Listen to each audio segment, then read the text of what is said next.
Hi, this is a conversation with Poonam Bharti.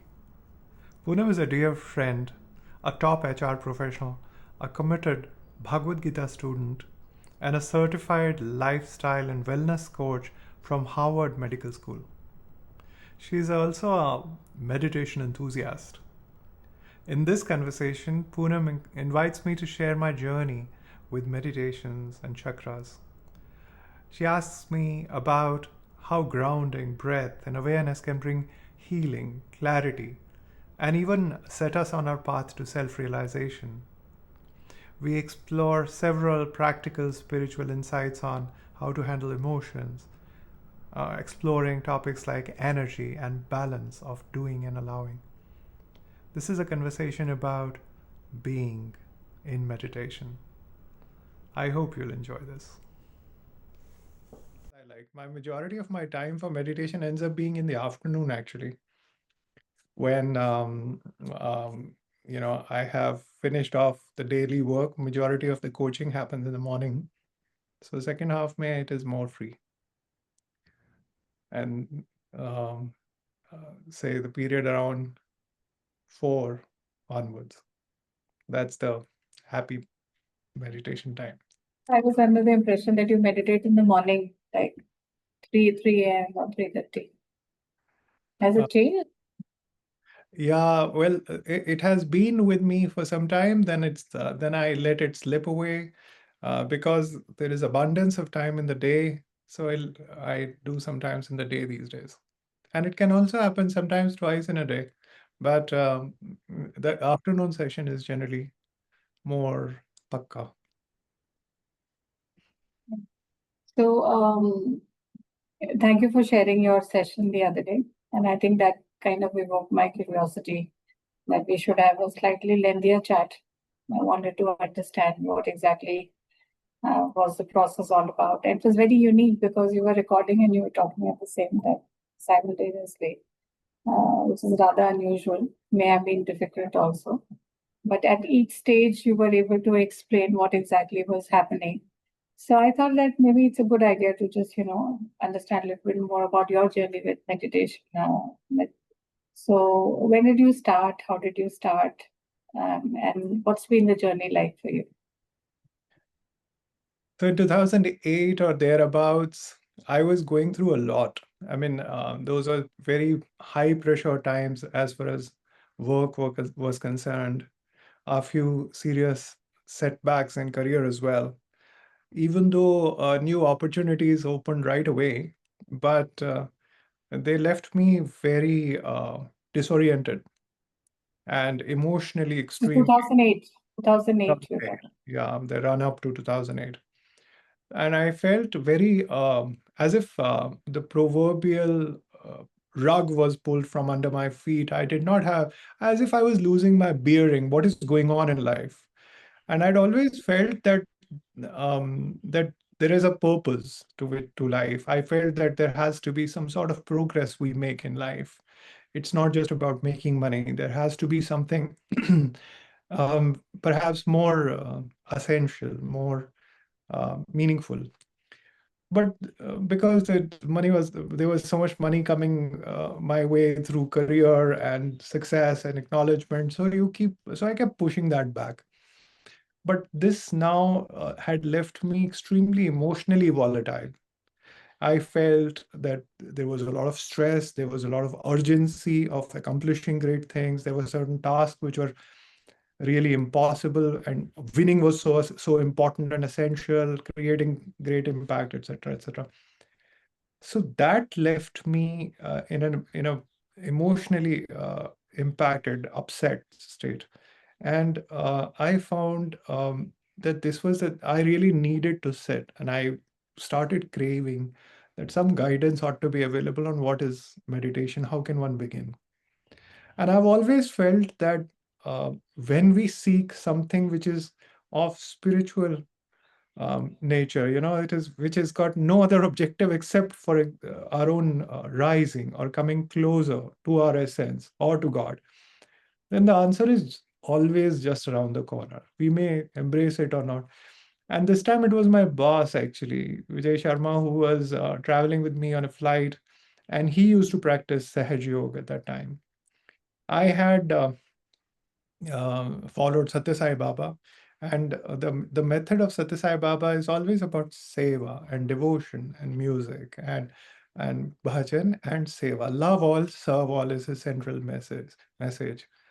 So meditation is not a very integral part of the practices that he introduces. It slips in because you develop a certain inner quietude, but it's not an integral part of the practices that he introduces. Sahaj Yoga, on the other hand, Ma has been teaching essentially meditation, which was oriented around chakras. So he introduced me, why don't you do it in a flight? In fact, I remember flight had landed almost. And so we were standing in the aircraft ready to get off. And that is how he quickly explained to me what is possible for you how can you sit down and you can begin with, say, Ganesha and etc. He introduced a small practice. And I think the biggest difference that he made was that he made me sit down. I feel the biggest challenge in the path of meditation is our reluctance to sit. Correct. Yeah. So when I sat down, then some of the things that I had been hearing from my guru, that you're not your body, discover yourself, you're not your thoughts, you're not these emotions which are running you. You're also not this intelligence which is changing from topic to topic. Contemplate, who are you? So that started becoming my go-to method as far as meditation is concerned. So since I was not able to deal with thoughts which were so traumatic or troublesome or annoying and stressful, so I started telling myself, I'm not my body. And I would focus on my body, become fully aware about my body, and then I'll drop it, that I'm not my body. And then I'm not my thoughts. I'll pay attention to the few thoughts which were bothering me at that time. And then I would try to drop them. So go to a more inert space. And then it came up that I'm not my sensations. I'm not my um, emotions. I'm not my intelligence. And I started sitting with this question, who am I? Yeah. So that is how it began, 2008.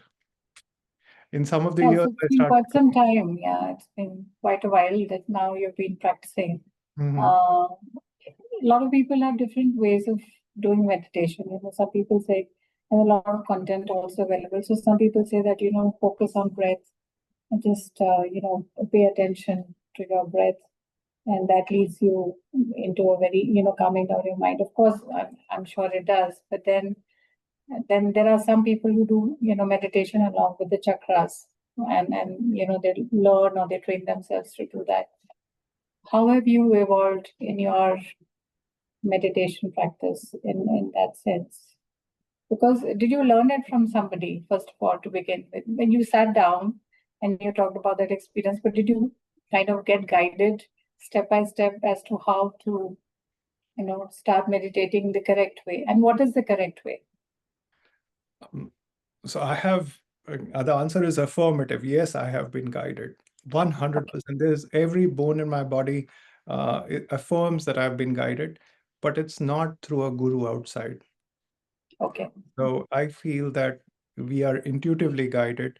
It is also, I feel personally, that we are guided by the unborn or the beyond the body guidances which could be available to us, which could be intuition, which could be people or souls or gurus who are guiding us. I do not know for sure, but I have no doubt whatsoever that we are guided. uh, I feel meditation is essentially a practice of that we take on to transcend this melee of thoughts that deplete us, that overwhelm us, that worry us, that preoccupy us, that create a context of constant din of or noise of life, which is not always powerful or pleasant.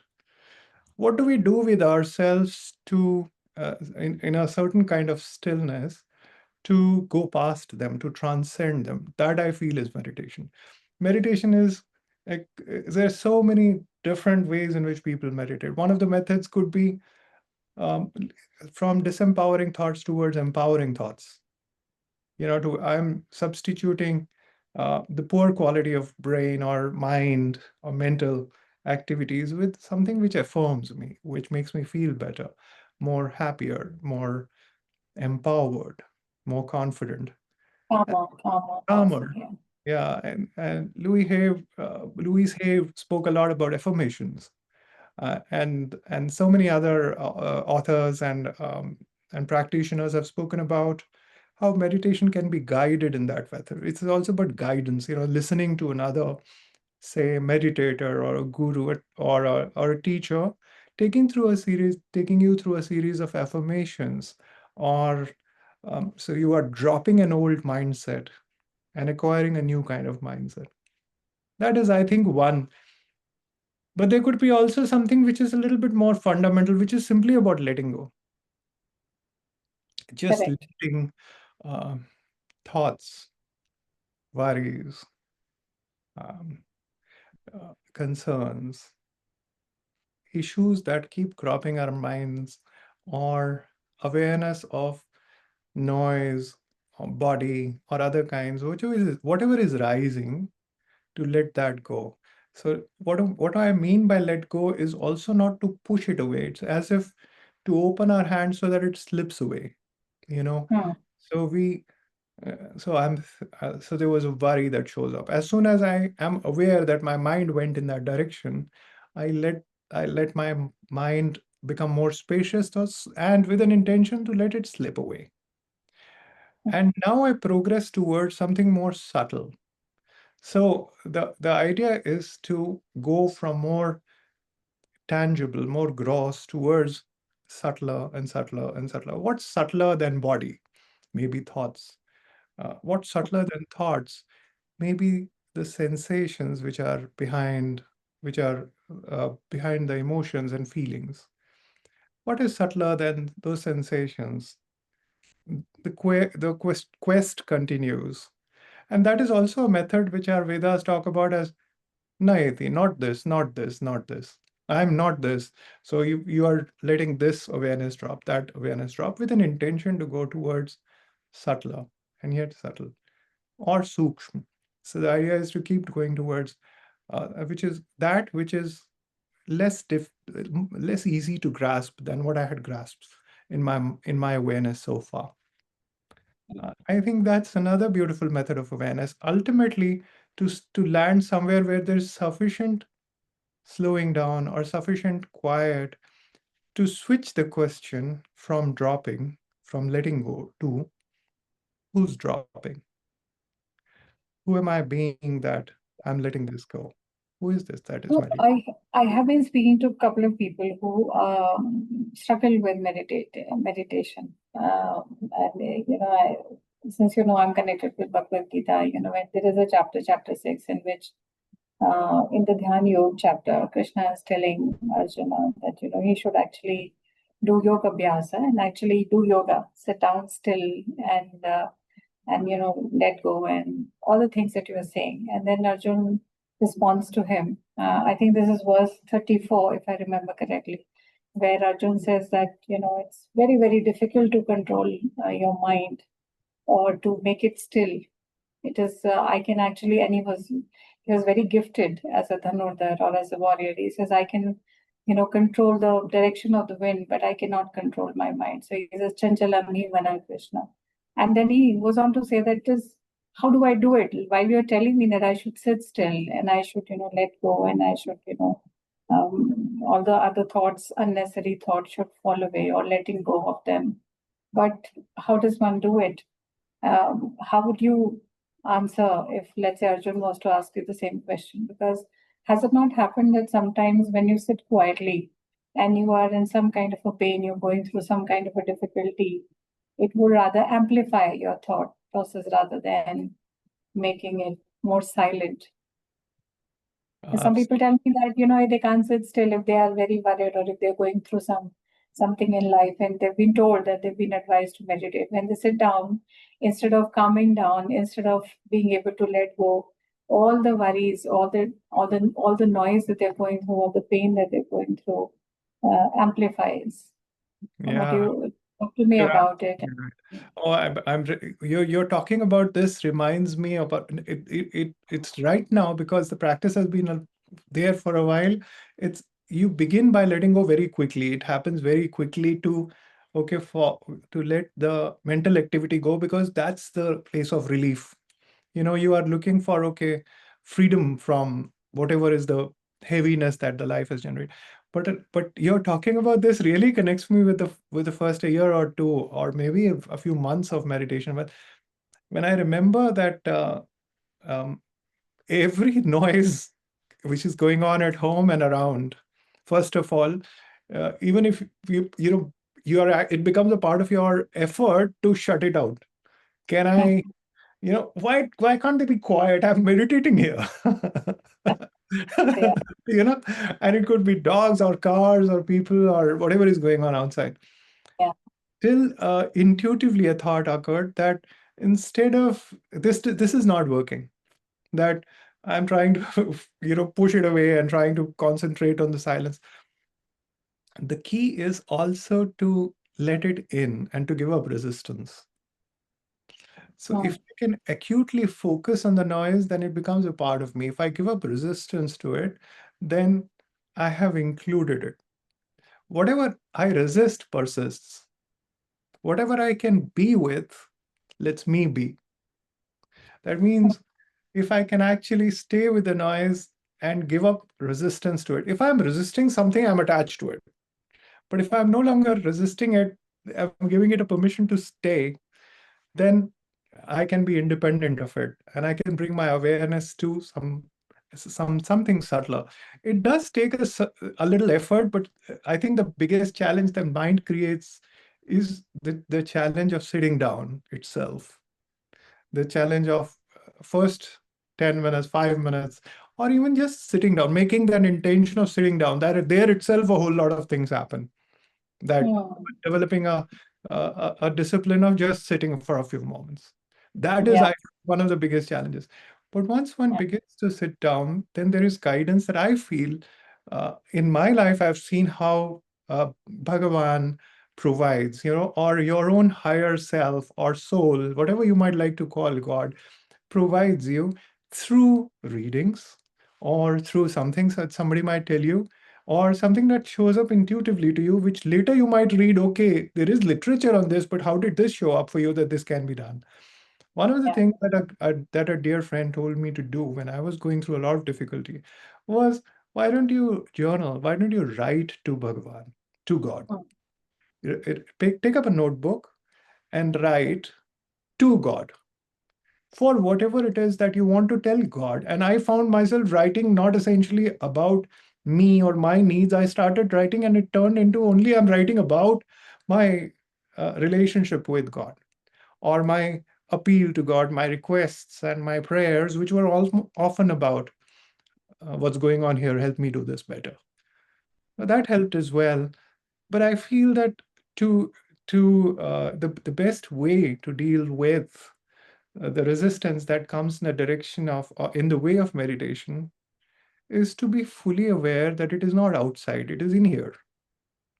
And we are learning to see through the noise. We are learning to see and to believe, uh, deeply believe, that on the other side of haze there is light. I can see that, like for example in Zen, there is a koan or a saying that the tiger is between the bars, the music is between the notes. between the notes, yeah. We pay attention that between the breath there is that momentary silence, and between the thoughts there is that moment of gap. Can you pay attention to that?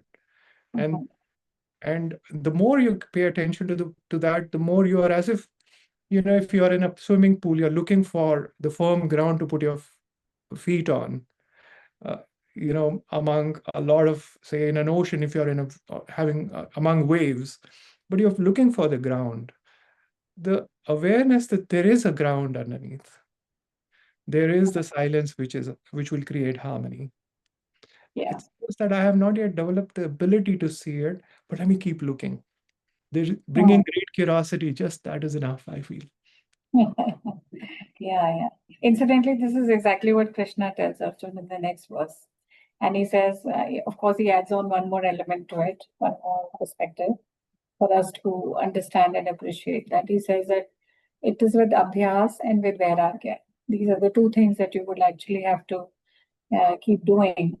And I think with abhyas, vairagya will automatically happen.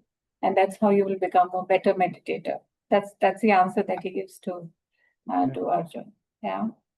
Very interesting. In my case, I think mostly I've tried meditating, and I've been fairly disciplined also about it, but not as regular as I know that you are. But in between, and for me, I think what really worked was the guided meditations, where I would be actually guided by somebody, and when the thoughts would start coming into my mind, and it would say, this is largely by Sri Ravi Shankar to begin with. I think I did some small course, and it was, I think, for 21 days. And every day one had to sit down and at a certain time in the evening and then follow. And I found that very, very effective for me. So I've yet not started meditating by myself. I think guided meditations do help me, like centering does. When somebody else is kind of telling you to calm down and to let go, it seems that I need a voice to keep telling me what exactly I have to do and what I have to let go and pay attention. I do. So yeah, but it's I know the benefit of guided meditation. I've enjoyed it a little bit myself as well, and I record it often. And I do post it sometimes for people who may be working with me to see if they would like to try out some method of meditation that I'm recording for them. But at the same time, every time my advice to them is, as quickly as possible, even for 5 minutes, see if you can drop the recorded meditation. See, okay. because there is great joy waiting for you when you begin to follow your intuition, and you see, as I said, I feel our masters are offering their hand to us. It's only for us to take it, and we are and it's a subtle hand, it's a subtle offering, so it takes a subtle kind of attunement, paying attention, and patience for us to begin to follow that intuition. But as long as we are listening for something which is physical in nature, we are not paying attention to what is rising intuitively inside.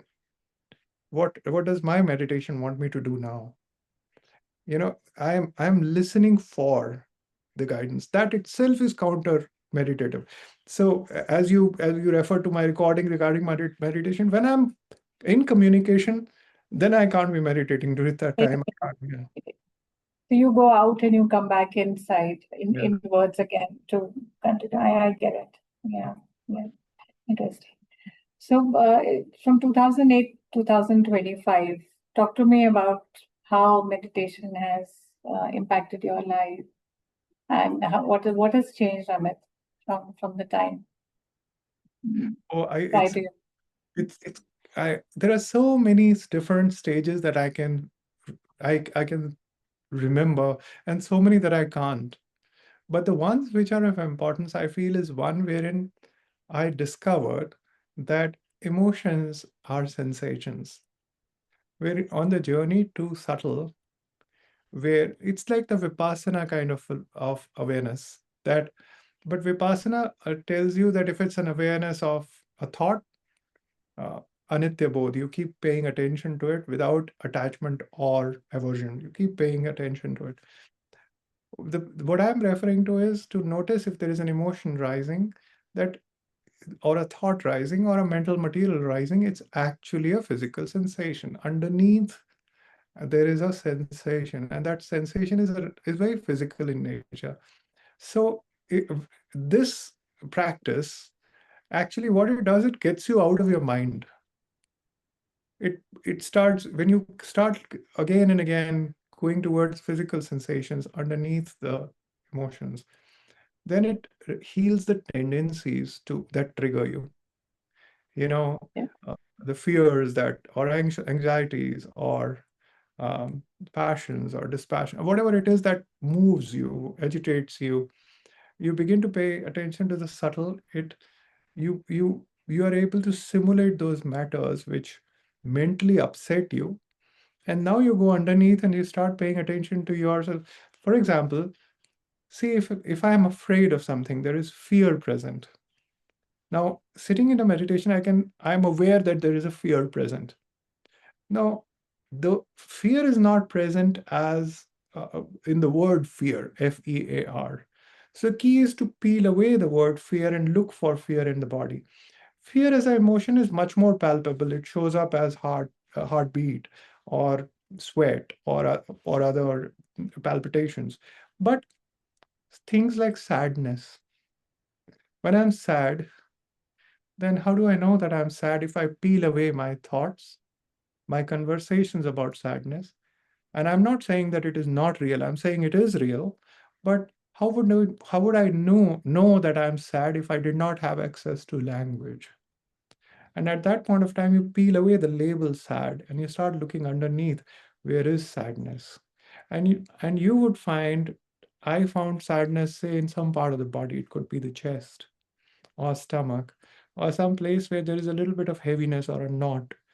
So you begin to pay attention and give up resistance to embracing that feeling, attending to it, as if there's a part of you that is a muscle that is tight. You are now going to it and relaxing it. If I can stay with it, and as I said, if I can give up resistance to it, if I can allow myself to be with it, then it lets me be.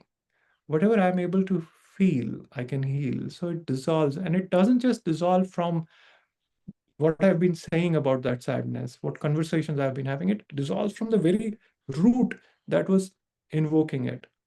So that, I think, is one of the very, very important steps on the path of meditation. Talk to me more about it. So when you're saying that sensation dissolves, then the emotion also dissolves, and it doesn't happen again with the same intensity, is it? No, it Isn't doesn't come. this some sort of healing kind of a process? So I now work with people who, say, for example, had a heartbreak just now, a few weeks back, a week or two, and so they're in the middle of a maximum amount of pain. So there is a stage of pain where there is not even an intention to let go of the pain. I'm not talking Yeah. about that stage. There is that at that point of time, pain is important. Indeed, the suffering needs to be experienced, and one has to cry through it, or whatever is coming. Grief has to be handled. But there is a stage at which you decide that I want to let go of it. I can't. What is going on? I am stuck. I can't live with this anymore. Yeah. Yeah, I've decided now I want to go past it, but I'm not able to heal it away. At that stage, if one is able to go to the level of the sensations, one doesn't just heal away um, the. Uh, it goes from the very root. My point being that one is able to heal it from the very root. It may not happen in one sitting, but what I've experienced is with my clients is that in the single sitting in which they started paying attention to those sensations and embraced, allowed the emotions to be felt fully at the level of their sensations, they walk away feeling, I don't even know where it went. There is no emotion left from it right now. And they're in complete surprise. Since it is quite a profound pain, it does come back sometimes, but at a much lower level. And now they know what to do. Intensity goes down. Intensity goes down, and also they are able to they know what to practice now. You see, emotion at the top level is a conversation. You know, this she did that, he did this. What am I saying about it? My thoughts and analysis and mental paralysis. That's the top level. Now, there is a great wisdom in realizing and moving it to the level of label. What am I feeling? Which emotion am I feeling? So, giving a name specifically, an emotional name to, or um, a labeling, an identification to which emotion am I feeling? So, for example, there is profound amount of anxiety, or sadness, or grief, or helplessness, or despondency. What am I feeling right now? So can you see that to come here, I've given up on he did. The situation is not here. Now I'm paying attention. I've come closer to myself. I'm paying attention. What am I feeling? I'm feeling really sad. I'm feeling really upset. I'm feeling really angry. And I'm asking for a single word or to begin with. There can be many single words, but not conversation. Normally, when we ask people how are you how are you feeling, people will start explaining why they're feeling a certain way. You know, uh, I'm feeling, I'm not enough. I'm not feeling. The key is, how does that make you feel? It makes me feel really anxious and upset. What is the name of that upset? It's deep anguish. So that is a big stage. So here, conversations, second stage is the label. Now, if there is anguish, if you lost the ability to recollect words, and you peeled away the label anguish, how would you know that that anguish is existing, that sadness exists? Then you start scanning the body. It exists. It is real. Of course, it is real. Your feelings matter. Your emotions matter. But find them and give up your resistance to the sensations. Pay attention to them. Attend to them, which doesn't mean you drive them away. In fact, you stay with them. And your awareness, you remove that heaviness. Not remove, but you harmonize, you ease, you relax that muscle which is tight. I believe that's the way it works. Yeah. Yeah, but I'll still repeat my question. So, talking about you specifically, your life, do you feel that you become a slightly more, uh, different kind of a person when it comes to dealing with these emotions? Yes. What So, has changed? So, yeah. so, so I am no less emotional, but emotions don't stick for too long. So the idea, I think the best way for us to deal with emotion is as childlike fashion as we can be. If we completely disconnect ourselves from emotions, we become numb. We Yeah. become um, dispassionate, and the idea of that kind of numbness is that we don't even feel attachment for God, Mm. and that uh, thrill of aliveness, that lightness of being human or connecting intimately with another person is not available to us. Mm. I believe the better way is that we learn that there is no great significance to emotions, but so there is no meaning to be found in I am sad, but my sadness matters. So my emotions matter. I am entitled to feel. So a child who's upset, the key distinction between how we can support them is that we can validate their emotion and hold them as they're feeling, but not to invalidate or not to completely make them distract from their emotion and look away from their emotion. It doesn't even matter. When I was small, or even when my children were small, we used to ask them to, okay, if you're hurt right now, make 3 jumps and forget about it. Now that works in physical areas, physical aspects quite fine, but it doesn't work so well in emotional aspects. The key is to pay attention to emotion and to feel them. It's also not what I'm not proposing that we fall in love with melancholy, which means that we start enjoying the conversations that are keeping the sadness alive. That's not what I'm proposing. What I'm proposing is to feel it, to heal it, and to be light again, to laugh fully, to cry fully, and to come back again to aliveness of life. I think I'm more in that Become direction. more alive in that case, and it is Yeah. about becoming more alive. Yeah. Lighter, more free, more available to life, to be moved by very simple aspects. Just a appearance of a very beautiful sky will truly move your heart.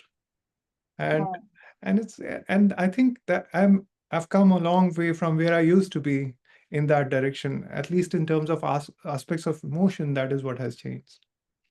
But Yeah. there's so many changes that one sees in oneself with, say, growing uh, willingness to be on one's own, growing, less resistance to being with oneself. In a lighter vein, slightly more Teflon coated than before. You said that nothing sticks any that badly as it used to stick Yeah, earlier. yeah, yeah. Okay. Okay. So you're one of the few people I know can also meditate in an aeroplane, right? Mhm. And sometimes people say, "Oh, when you meditate, find a quiet place, find a place, sit in such a posture, sit on the chair, sit on the floor, or whatever." How relevant is all that? Is that only for a beginner and not really once you get into the flow, once you learn how to meditate, then it doesn't really matter where you are, and you can meditate anywhere, including in an aeroplane. Meditating in an aeroplane is for me came much more conveniently, because in the context of the busy life of work, there was no opportunity to turn the phone off, or I was so habituated to having the phone on and Yeah. constantly thinking about work that airplane became and I was into sales and marketing. I was doing ton of traveling. So there was that opportunity in which you can shut everyone off, was blissful. I used to love that. My interest in meditating grew because of my time in the plane, because it was just the most beautiful time, and there is you're on your own, and there is nothing in particular that's getting to you. Forever, my inner work in the planes has always been very silent. It's been very wonderful. And I do not mind. Now I'm in US for some time, and everybody talks about how long the flights are. There are not unusual flights in which I can be for 7, 8 hours, not listening to something, not watching anything, but I can be with a repeated sessions of either listening to something devotional, music, or meditating, which once that sets you off, then just meditating silently. It's not Yeah. that for me. I think flight is very convenient, as long as the So person next to after you, uh, as long as the person next to you is is not chatty. Yeah. yeah, yeah. Yeah. I was just pulling the first one on you. I from the time that I've been actually studying Bhagwad Gita and also sharing it with a couple of other people, I think one of the things that has happened to me is that I don't get bored very often now, or any other place waiting for my turn. If I go to visit a doctor, waiting outside his office, I think no place is boring anymore. I think I can just close my eyes and get into a different space. So that certainly it certainly has started happening, though I'm not an avid and a regular meditator like you. One more thing which is coming to my mind, which lately I think it's come up in our conversations, is about the chakras, right? Hmm. Which is your, if I may say, your latest work, or your practice.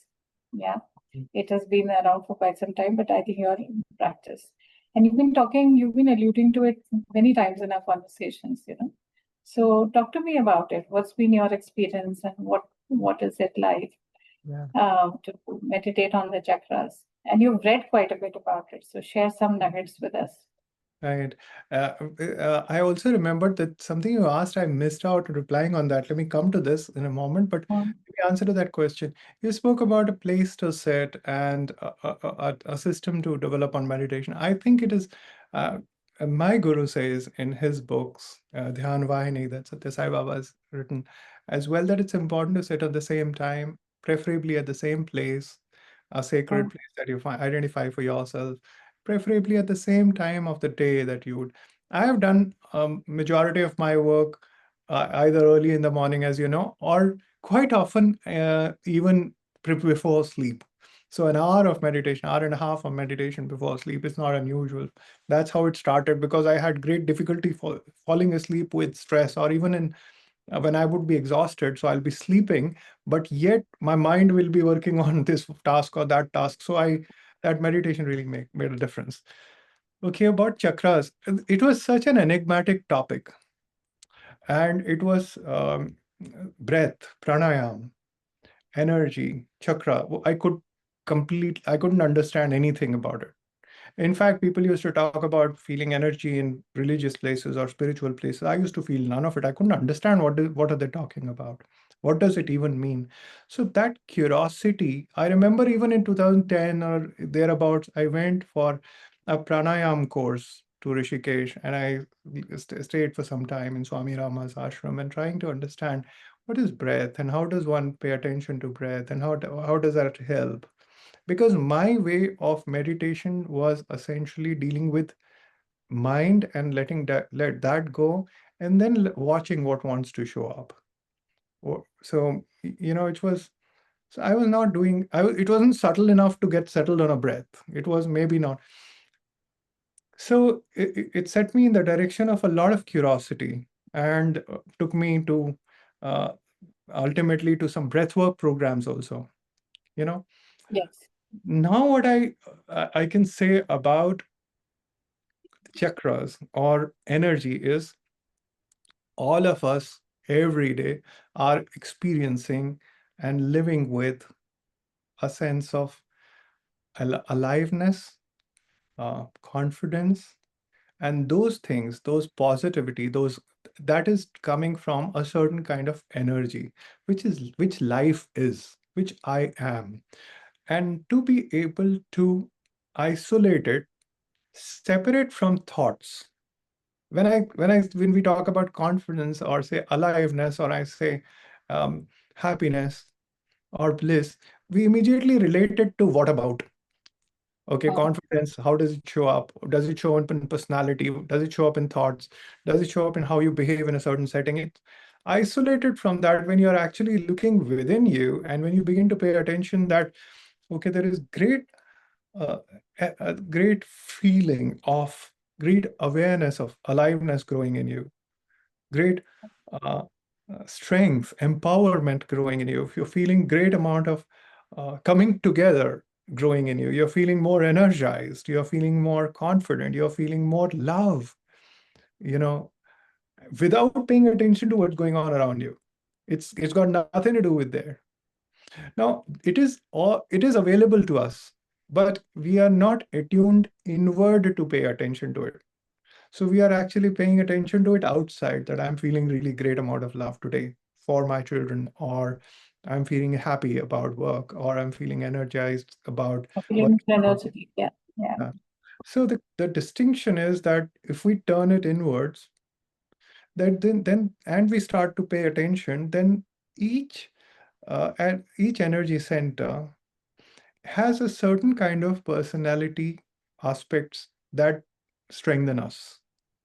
For example, our heart strengthens love, and heart also heals. Love heals.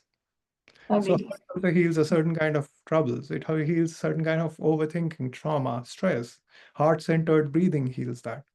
So this is an energy center which is relevant to this kind of attitude. Similarly, each energy center has its own task. It has its own weaknesses. It has its own strengths.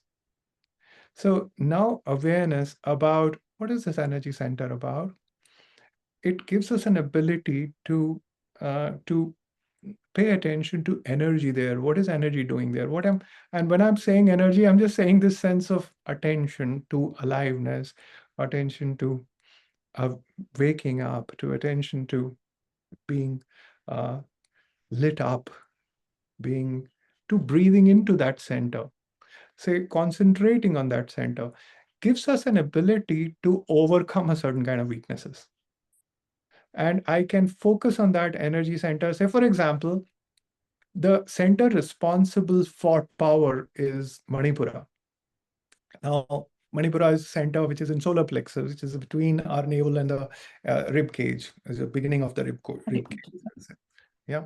So uh, now to focus there and to be able to increase, to be aware, and to permit more breath to enliven myself at that location, to be able to permit myself to take on, generate greater freedom at those in those locations, invites me to express myself more fully, also to take responsibility for my life, to answer to an inner authority, or to affirm the sense of self, which is a healthy sense of self, A healthy sense of self also means that I'm not run by what is outside me, that others are not, I'm not a victim to what's going on around me, or others are not the ones who are running my life.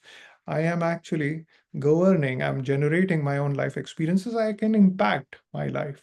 I can change my life. That comes from this center. So one way to make that change happen, and that way is also, that method is also important, equally important, if not more or less.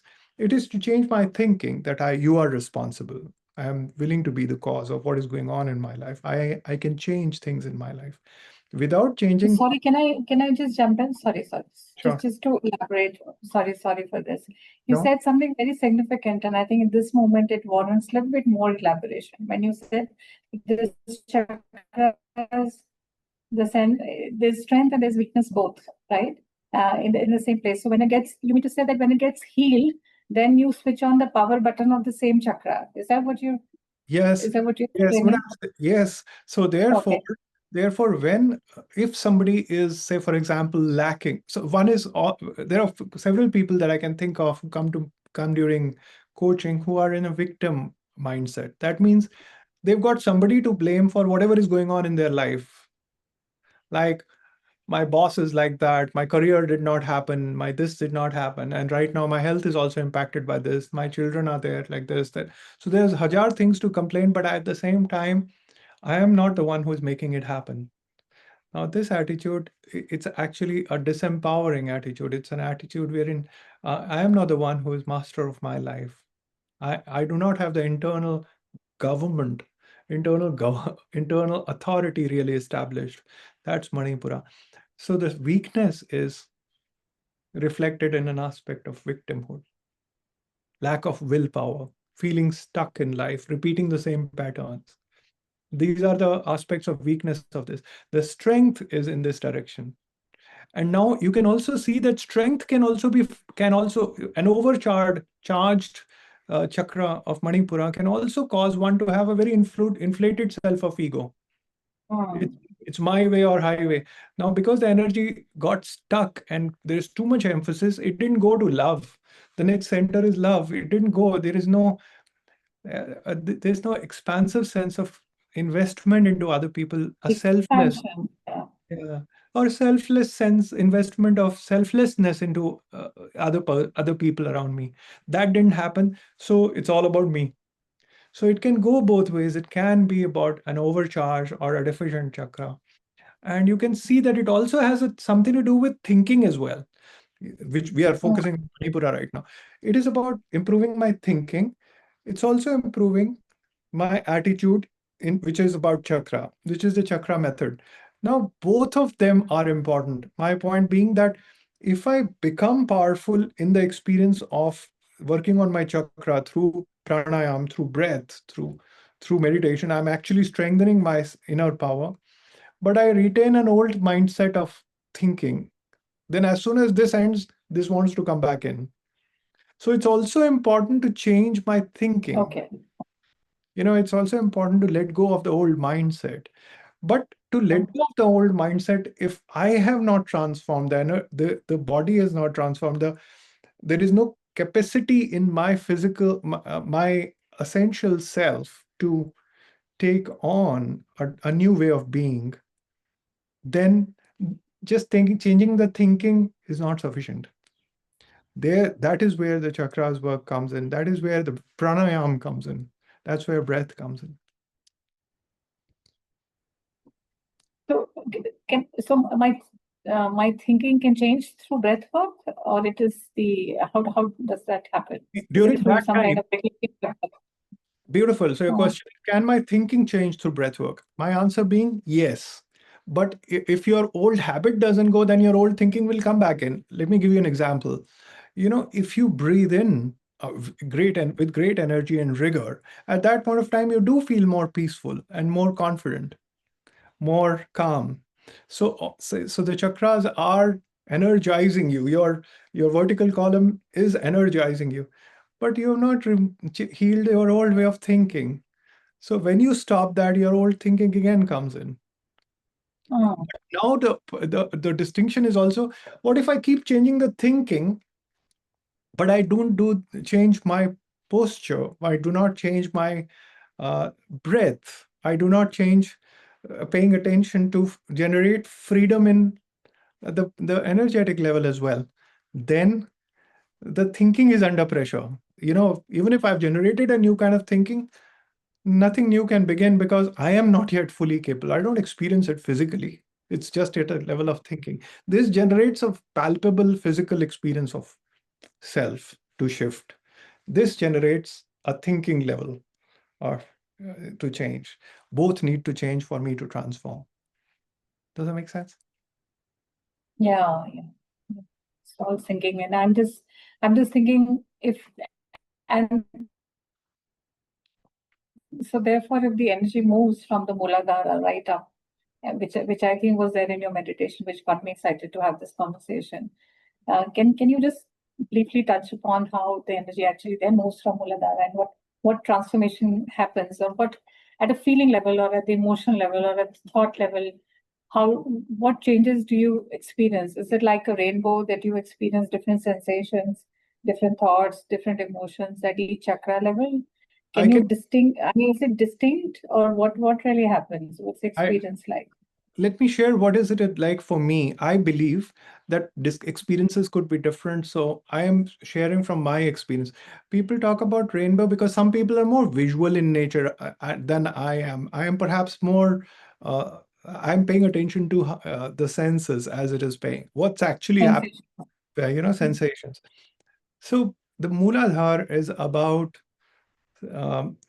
assurance, affirmation. It is about feeling settled, that feeling of being sthir and ठहराव. That's the Hindi word which reflects an idea of feeling calmly settled within oneself. Uh, the idea which relates to gravitas, that there is no that I don't lose my bearing because something happens, because somebody else says that. I'm able to hold my ground. And that is reflect you can see in people who are very active as well at work sometimes, but they are looking for validation on the outside, who are trying to succeed out there rather than finding validation in who they already are. So it's so the fundamental chakra, it's the fundamental foundation of being, is attributed to Ganesha because it's about the ultimate wisdom of being. Who you are is complete. You are divine Mm, to begin with. So you settle yourself down into that. You root yourself, you ground yourself, you anchor yourself in this awareness. So when one begins to do that, the energy, only then you have the confidence and conviction in yourself to pay attention to other aspects with greater and greater openness. Now, mm, this is active in every one of us to a relatively varying extent. Now, if we are mm, the practice of activating, or say practice of supporting, strengthening of Mooladhar is actually about increasing our grounding, letting ourselves become more settled, affirming our connection with the ground. In our meditations, breathing downwards into our roots, feeling the presence and support of Mother Earth, allow, mm, allowing ourselves to experience that the opposite of settling down is to rise in anxiety, fear, this mm, uncertainty, that VUCA world, uncertainty that everybody is talking about is a weakness mm. of the Mooladhar, that entire population and large, we all feeling collectively. So it's a Chaotic, turbulent, yeah. yeah. So it's an opportunity for us to feel more and more reassured, affirmed within ourselves. When one is willing to, when one grows in that aspect, when one believe, then the energy naturally f- goes to the next chakra, or we begin to be more aware in another aspect of our livelihood or our life or life itself. Now you can see that also the chakras, the way that chakras are described, it's also very similar to, it also relates very well to how babies develop, how we have developed as babies through our life. So the Mooladhara chakra is also about our awareness about our physical body. When a baby is born, they're not even aware about their limitation or their limits of their physical body, their hands and feet, what do they do, and acquiring control and of them. So the first aspect is also to becoming aware about our physical body, let that connect with Mother Earth, and becoming aware that I am not just my physical body, but I am here. In this experience, I am here. So becoming centered in owning my center in my physical body as I begin my journey to transcend the physical experience. So it will begin here. It'll end at a different level of being, but still begins with a solid grounding. So that's the first chakra. When one has generated sufficient amount of work on that or feeling settled, then one begins to pay attention on emotions. What am I feeling here? What's going on for me? In a child's experience, they then begin to be aware about what do they like, what do they not. That's the second chakra. The second chakra is about intimacy with oneself. That means awareness of what's going on for me as at a level of emotions, sensations, and uh, and allowing oneself to honor it. That means my emotions do matter. My emotions do deserve my attention, not to deny it completely. And that also gives me an ability to connect at a level which is extraordinarily intimate with other human beings. Intimacy doesn't only mean physical, it is actually more about willingness to be known and willing to invest your awareness in another human being that you want to know them more completely, even at the most subtlest of emotional level. Can you? So that's the second chakra, which is all, and the deficient side of that chakra will reflect into guilt, shame. It's a need to hide. It's a need to not honor one's own feelings, not not honor Not your acknowledge. not just not acknowledge, not honor your own values. Not your values are guided by your feelings. I am not comfortable with this, so I'll not do this. So second chakra is a lot about values as well. So I'm not comfortable with this. Second chakra is also about movement, touch, dance. It's also about freedom, sense of freedom, expression. It is also about every chakra, which is about authentic connection. This is also about that. Love is in the anahata, but this chakra is about uh, a feeling of I can let myself go, to surrender myself to another connection, to an authentic connection, which needs a certain kind of vulnerability.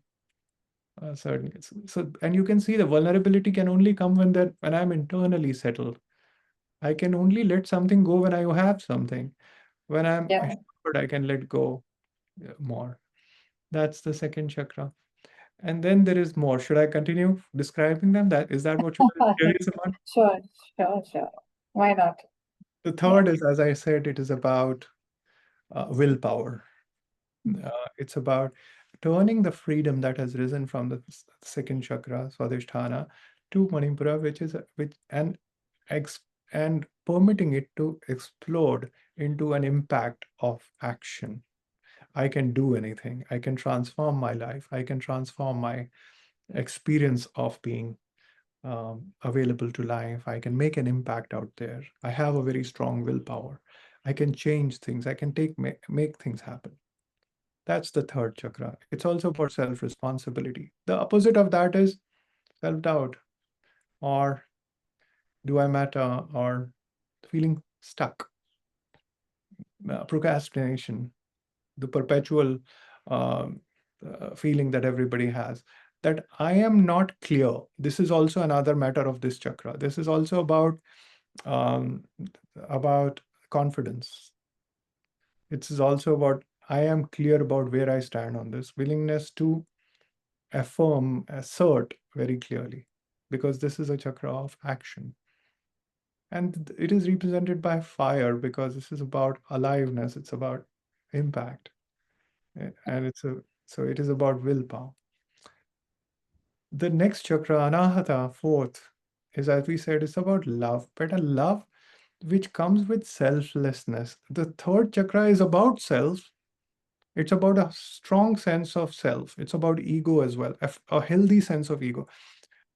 What does it mean to have a healthy sense of ego? It is that uh, there is my self is not so porous that it is not even able to hold its ground. Sometimes you will find there are certain people uh, who are too fickle. They're people, they don't know their own opinion. Where do they stand on this? You know, Yeah. very, very easily shakable. So to have a healthy sense of self is important. Before, in the fourth chakra, you completely surrender that ego. You begin to surrender that ego to your higher Mm. calling. But you have to have something to surrender. So you have to be strong, then only you surrender. So the third is about strengthening your sense of self. In the fourth, you surrender it. So you let go to love. Now you let the higher self or God lead your action. So now the action Mm. is being led by love. It's service. It is selflessness, and you begin to dissolve. Now the ego is beginning to. This is where the transcending is happening. After anahata, it becomes a spiritual center. It becomes extremely subtle. So now, till here, it was about me. Now it begins to be about the divine. So it begins to turn very, very subtle, difficult to spot, and till here, the journey was of love. After this, it's the journey is of essence. So it turns more difficult to grasp and difficult to pay attention to, but it is still alive in every one of us. Mm. Unaware, we are still, all our chakras are active, I believe, without being fully acutely alive to us. Yeah. Yeah. The Yeah. next chakra is about paying attention to truth as at the level of vibration, at the level of uh, like you know, say for example, when we are exerting, there is a certain kind of vibration, a certain kind of tremble which is present to us, a certain kind of frequency which is present to us. What is the frequency of God? What's the frequency of truth? What would be the frequency which is even more high and subtler to grasp? The frequency of truth.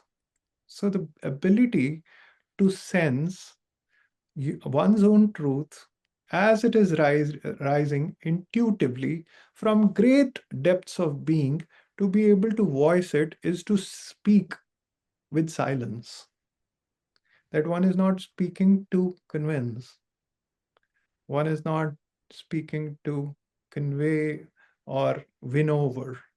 One is speaking one's self expression from a place of great center, purely as it is so.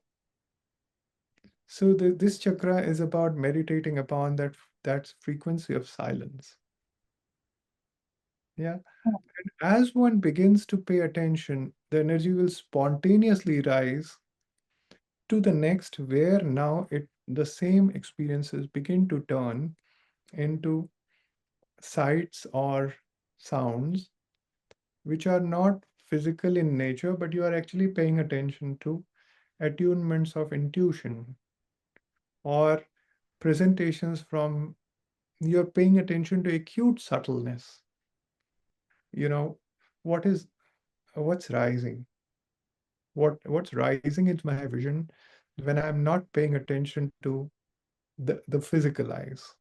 What sounds, what awareness, what new kind of attunements are beginning to rise at that level. So and for different people have different experiences. For people have visions, or but my proposal, my suggestion is that any experience which is happening is less important than the ultimate goal.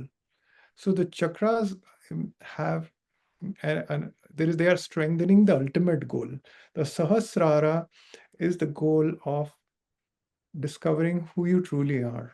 At that level, when the energy has gone to Sahasrara, you give up all your mental models. You are mentally so open that there is there is you are not in a time and space awareness. You are in an open eternal awareness of everything all at once, not standing on any particular awareness at that point of time. You know what I mean?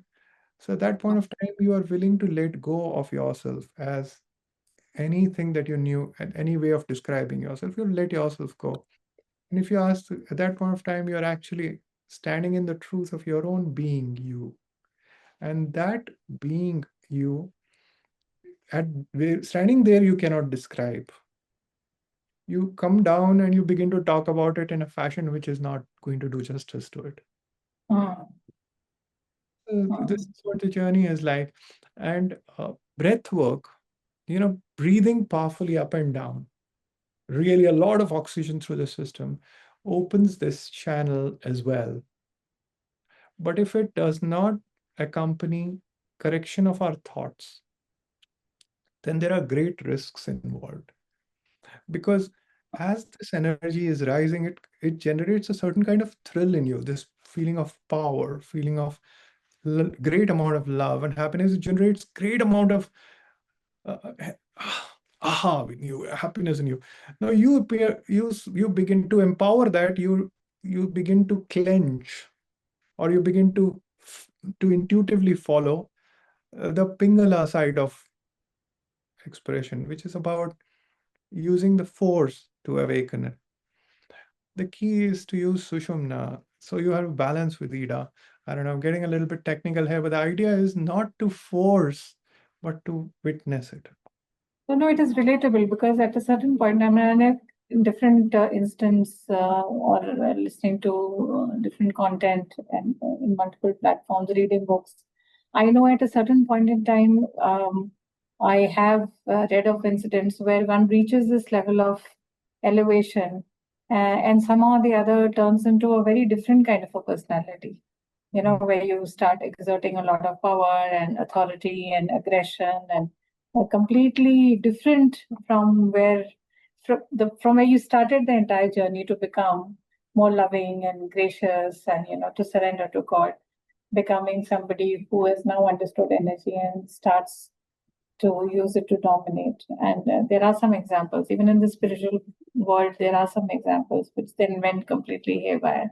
So at certain point in time, I was reading about this that, you're right, that if the thinking doesn't get corrected, or which is why some people say that, Kundalini and especially chakra meditation should always be done. At least some people believe it should always be done under the guidance of a guru who can actually manage this energy and channelize it properly for you. I, com- And some I people feel that, if they work on, though I'm not, I was, you were not talking about Kundalini meditation as in arising the, or awakening the Kundalini. But I'm just saying that some people then believe that if they do it, they're going to get, great siddhis and they're going to get great powers, and with which they can then, eventually do many, many other things, including, influencing other people and their mind, etc. I think Beautiful.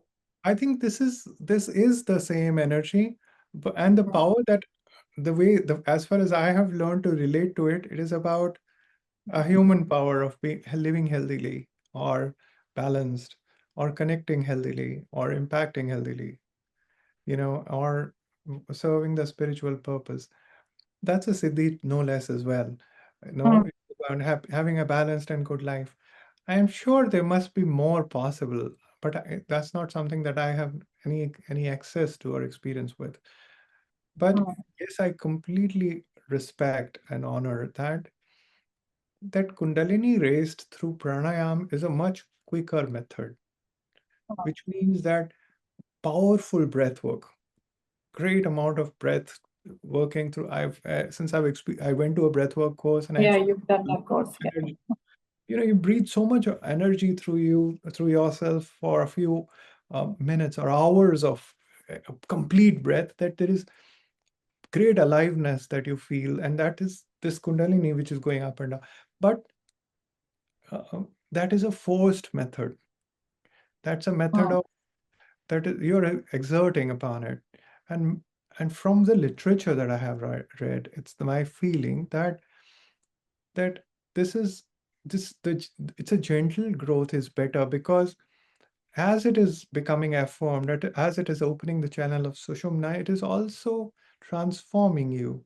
It's changing your thinking. It's empowering you. It's making you freer, more intuitively connected to love. So it's not all at once. So because there is too much habitual resistance to it otherwise.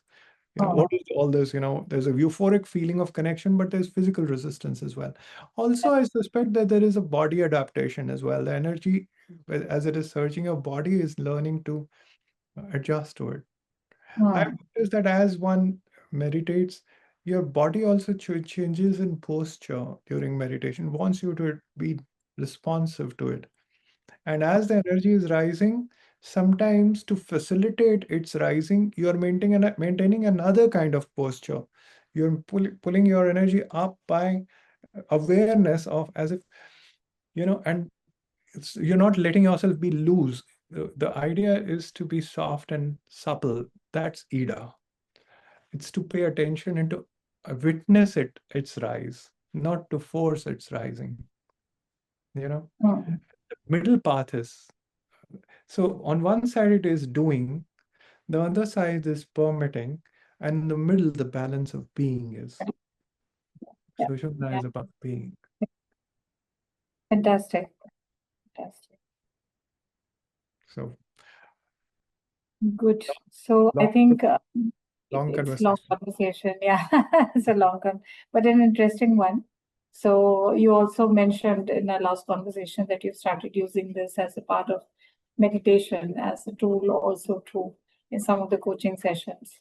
So maybe in the next conversation we can get more into details of that. I'm keen to know that how does it actually, what kind of impact does it have on the coaching practice for a lot of our colleagues who are from DCI and others. Thank you so much, Amit. I've run out of questions. I think it was a very interesting chat. Thank you so much. Thanks very much, Poonam. Thank you for organizing this. Loved having this conversation.